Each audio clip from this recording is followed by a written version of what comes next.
नमस्कार, वड़क्कम, सत श्री अकाल। क्या हालचाल? मज़े में? तो हम आए हुए हैं भोरम देव की यात्रा पर, और भोरम देव की यात्रा पर आने के बाद यहाँ पर कुछ और ऐसे दर्शनीय स्थल है जिससे आपको परिचित होना बहुत ज़रूरी है। उसी कड़ी में आज हम लोग हैं मड़वा महल पर। तो मैं आपका दोस्त, आपका होस्ट सतीश शर्मा स्वागत करता हूँ आपके अपने यूट्यूब चैनल पर, जिसका नाम है आर्यवर्त दर्शन। चलिए चलते हैं और दर्शन करते हैं मड़वा महल और इसके आसपास के क्षेत्रों का। जैसे ही हम प्रवेश करते हैं यहाँ मड़वा महल पर, ये शानदार सा शिलालेख हमको मिलता है सांस्कृतिक एवं पुरातत्व विभाग छत्तीसगढ़ के द्वारा जो यहाँ पर गढ़ा हुआ है। लेकिन उससे भी बढ़कर जो स्थानीय व्यक्ति होते हैं वो यदि आपके साथ रहते हैं तो उसका एक अलग आनंद आता है। तो दोस्तों, मैं आपको मिलाना चाहूँगा मेरे एक स्थानीय सब्सक्राइबर से जो मेरे साथ इस पूरी यात्रा पर रहने वाले हैं, और वो हैं डागेश्वर जी श्रीवास। राम नमस्ते। कि हम सब जानते हैं कि स्वामी वल्लभाचार्य जी का जन्म स्थान जो है चंपारण है, लेकिन जो जनश्रुति है, जो एक कहावत है, उनके माता पिता इसी मार्ग से, भोरमदेव मार्ग से होते हुए गए थे, और वो जब जा रहे थे तो स्वामी वल्लभाचार्य जी महाराज का जो जन्म स्थान है वो यहीं पर हुआ था। तो उनका जो स्थान है, उनका जो प्राकट्य स्थान है, वो अभी आपको हम दिखाते हैं। ये है उनकी बैठका, स्वामी वल्लभाचार्य जी महाराज का। यहाँ पर उनका प्राकट्य हुआ था। यहाँ पर अभी शानदार सा रुद्राभिषेक की तैयारी हो रही है। शिवलिंग बने हुए हैं और इनका अभिषेक होगा। यहाँ हम प्रवेश करेंगे और फिर यहाँ से हम बाएं हाथ की ओर मुड़ेंगे, लेफ्ट हैंड साइड में।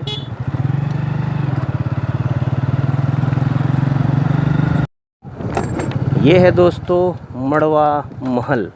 चलिए चलते हैं वहाँ अंदर और उसके बारे में पर्याप्त जानकारी लेते हैं। चलिए साथियों, मड़वा महल प्रवेश करते हैं।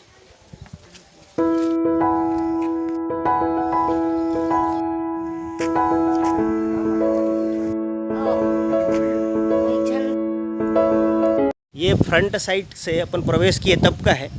अब ज़रा इसका सामने से हम एक बार देखते हैं। ये है दोस्तों यहाँ का मुख्य प्रवेश द्वार। चलिए अंदर चलते हैं। ये 15वीं शताब्दी में बना हुआ मड़वा महल है और यहाँ पर 16 स्तंभ हैं। और हम जैसा जानते हैं, इसको यदि आज की भाषा में कहें तो यह मंडप है, एक तरह से विवाह मंडप। अपने छत्तीसगढ़ में उसको मड़वा कहते हैं। और मड़वा महल अर्थात जितने भी शादी होने का जो काम होता रहा होगा राजा जमाने का, वो इसी स्थान पर होता रहा होगा।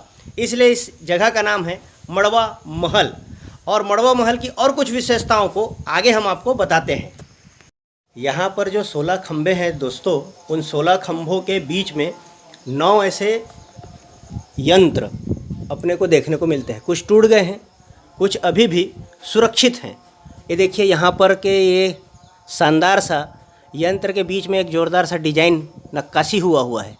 अब वो क्या है, यदि कोई जानकार है तो ज़रूर बताइएगा। देखिए, मंदिर के प्रवेश पर ही ये शानदार सा कोई यंत्र बना हुआ है। जैसे ही हम यहाँ पहुँचते हैं, गर्भगृह की ओर जाने लगते हैं, ये सामने पर ये बहुत ही प्राचीन पत्थरों से बना हुआ हमको दिखाई देता है। यहाँ पर गणेश जी भी हैं और ये नागवंशियों का निशान भी आपको दिखेगा। यहाँ शिलालेख रहा होगा, लेकिन वह पूर्ण रूपेण मिट चुका है। ये देखिए, ये जो पत्थर है ये बहुत ही चिकना पत्थर हो गया है, और ये पत्थर इस पूरे क्षेत्र में कहीं नहीं है। चलिए एक बार नीचे चलते हैं। शिवलिंग है वह ऊंचाई से नीचे 1.5 मीटर नीचे है। और यहाँ पर ये जलहरी आप देख रहे हैं, यहाँ आप कितना भी जल चढ़ाइए, कितना भी दूध चढ़ाइए, जलहरी से वो बाहर नहीं जाता है, वो यहीं से नीचे चला जाता है। ऐसी मान्यता है कि यहाँ से वो सीधा पाताल लोक में जाता है। और यहाँ पर ग्रेनाइट और बलुआ पत्थरों का प्रयोग हुआ है। जय शिव शंभू। दोस्तों, इस मड़वा महल पर भाई बहन का आना, एक साथ आना निषेध है। कम से कम इस क्षेत्र के जो जानकार लोग हैं वो लोग तो बिल्कुल नहीं आते। यदि आप आते हो तो आपसे भी निवेदन है कि जो नियम बने हुए उनका पालन करिए। वो क्यों नहीं आते, तो उस पर अपन अब चर्चा करते हैं। यहाँ पर ये जो आपको अलग अलग प्रकार के चित्र दिख रहे हैं, वो वैवाहिक जीवन प्रारंभ होने के बाद से लेकर मृत्यु तक के सारे चित्र आपको यहाँ पर मिलेंगे। जैसा आप देख सकते हैं, यहाँ पर जो चित्र बने हुए हैं वे सभी चित्र भोग विलास के बने हुए हैं। इसलिए भाई बहन का जो पवित्र रिश्ता है, उस पवित्र रिश्ता की जो गरिमा है, उस गरिमा को बनाकर रखने के लिए ही यहाँ पर भाई बहनों का साथ में प्रवेश निषेध किया गया है। आप मेरे भावों को समझ सकते हैं और इन चित्रों को भी देखकर आप अंदाज़ा लगा सकते हैं कि पवित्रता को बनाए रखना हम सब की जिम्मेदारी है। अभी अपन इधर रास्ते से आएंगे, जैसे ही यहाँ पर आएंगे तो हमको ये मड़वा महल मिलेगा और मड़वा महल से हम फिर इस तरफ दाहिने हाथ की ओर जाएंगे, ये छेरकी महल की ओर जाता है। चलिए चलते हैं, छेरकी महल भी देखते हैं कि वो है कैसा, क्या उसकी विशेषता है, वहीं चलकर उसके बारे में बात करते हैं। दोस्तों, स्वागत है आपका छेरकी महल पर। ये छेरकी महल है, ये पूरा एरिया, ये पूरा परिसर। देखिए दोस्तों, यहाँ पर ये सब खंडित मूर्तियाँ रखी हुई हैं।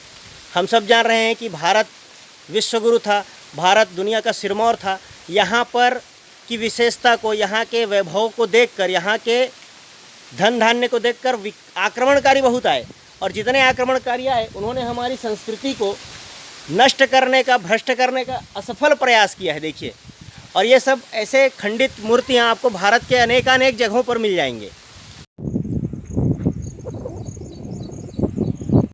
5वीं शताब्दी का बना हुआ ये सब मंदिर है और आज भी अपनी उस वैभव को यहाँ पर प्रदर्शित कर रहे हैं। चलिए एक बार अंदर में दर्शन करते हैं। आप आएंगे, आपको यहाँ पर भी ये प्रवेश द्वार पर इस प्रकार से ग्रेनाइट पत्थर से बने हुए मूर्तियाँ, प्रतिमाएं आपको दिखेंगी और यहाँ पर अंदर में शिवलिंग है। हर हर महादेव। यहाँ अंदर में जैसे ही आप आएंगे दोस्तों, आपको जो स्मेल आता है, गंध जो आता है, वो कहीं ना कहीं बकरी का आता है। बकरी जो बीट कर देती है वो, या बकरी के जो शरीर से गंध आते रहता है, वो आपको यहाँ पर बिल्कुल महसूस होता है। एक बार आइए, छेरकी महल इसीलिए इसका नाम है। छत्तीसगढ़ी में बकरी को छेरी बोलते हैं और छेरी के कारण इस जगह का नाम छेरकी महल है। जैसे मैंने आपको मड़वा महल के बारे में बताया, वैसे ये छेरकी महल। दोस्तों, आशा करता हूँ आपने मड़वा महल, छेरकी महल और स्वामी वल्लभाचार्य जी के जन्म स्थान को मेरे साथ देखा होगा, भरपूर आनंद लिया होगा। वीडियो आपको पसंद आया है तो लाइक करना ना भूलिए और सब्सक्राइब, यदि आपने इस चैनल को नहीं किया है सब्सक्राइब जरूर करिए और बेल के नोटिफिकेशन पर जाकर क्लिक कर आल को दबाना ना भूलिएगा। तो अपने दोस्त, अपने होस्ट सतीश शर्मा को दीजिए विदा। मिलते हैं ऐसे ही रोचक जानकारियों के साथ, बने रहिए मेरे साथ। धन्यवाद। जय हिंद, जय भारत।